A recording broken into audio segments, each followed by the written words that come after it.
And just like the wax, we're cheap.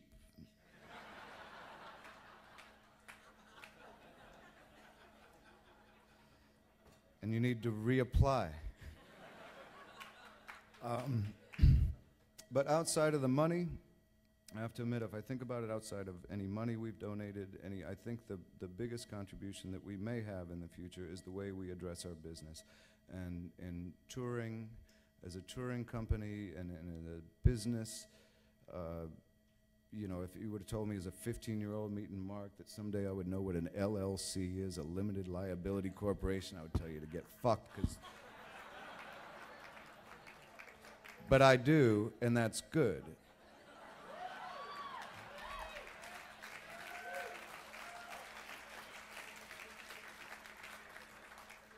So I think modern activism or modern environmentalism is more about doing business well and doing it in a proper way. I don't think it's about chaining yourself to trees anymore. I think it's about running your business well or encouraging other businesses to change their business. What do you call those things? Business model. There's a group called Conservation International, and we've worked with them, and they've gone up to corporations like Starbucks and Walmart and presented them for free business models that say, here, you can do exactly what you're doing now. You can get the same as far as your profit agenda. Here it is. Here is a better business plan that is better for the environment, that sustains the countries where you're getting your coffee, et cetera, that is good for your workers. Put this into place, you can have it for free, and they're doing it.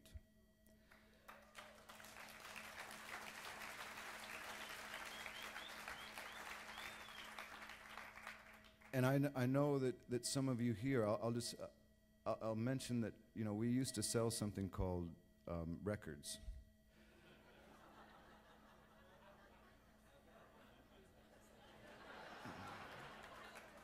Or CDs. I think they even called them CDs. The thing that now they download and you get music for nothing. We actually, before,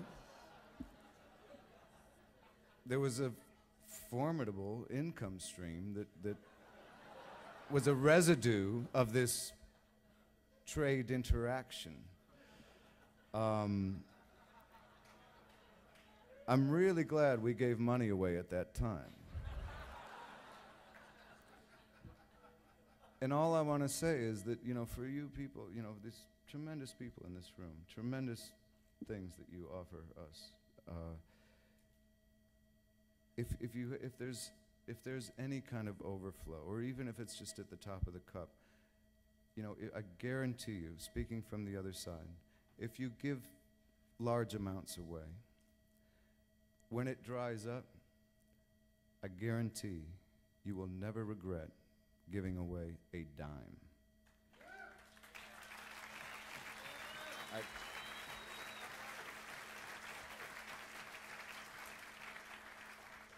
And so you do this unconditionally, and I have this vision of maybe being at Trestles or something in 10 or 15 years, and catching some kind of wave, and maybe having some little grommet like call me off it. And then afterwards having him come up to me and say something like, hey, fucking old timer.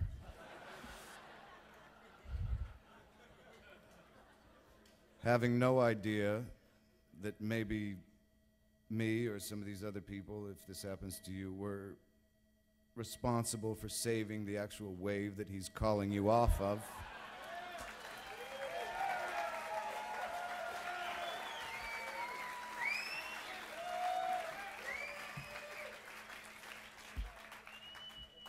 But you're going to have to be humble. This was all unconditional.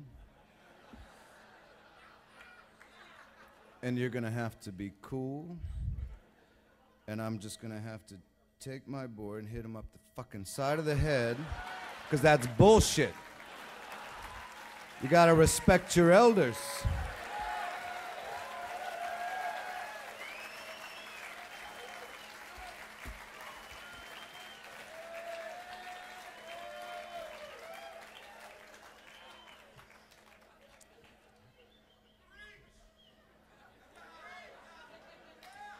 Oh, can I just mention before I forget, the date that Kelly Slater talked about, my date in Florida, 7 years ago. We now have a beautiful 3-year-old child, and everything's going great.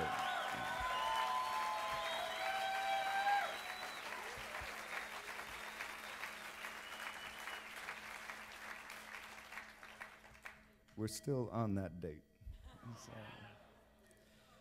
So let me just say, I'm going to wrap this up, but you know, scientists are proving now that dreams will come true.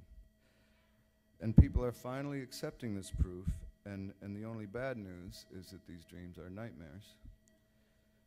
We're finally coming to terms with the fact that our planet is at risk.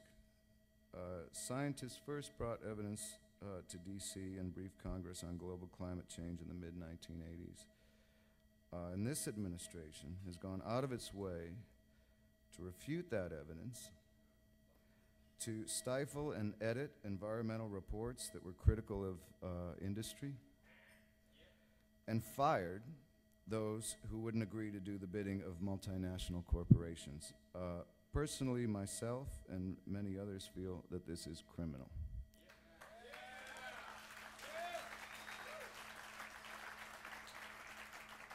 And at some point, I think as an American, you have to ask, you know, why this tolerance for deception? We kind of think, oh, this is how it works, and this is, but at some point, it has to stop, and we are responsible, and it is like a tug of war. You know, it's not a case of our environment slowly eroding. It is being aggressively pulled towards collapse and sacrificed for the profit of very few. Like I said, it's like a tug of war, and if we aren't holding on to that rope at all times, even while we're living the dream, they will pull it out of our hands and take it the wrong way. So while we are living the dream, and I will toast you all to living the dream. But let's talk about and remember to preserve the dream as well. Thank you so much. Say you want a revolution, well, you know, we all want to change the world. You tell me that it's evil.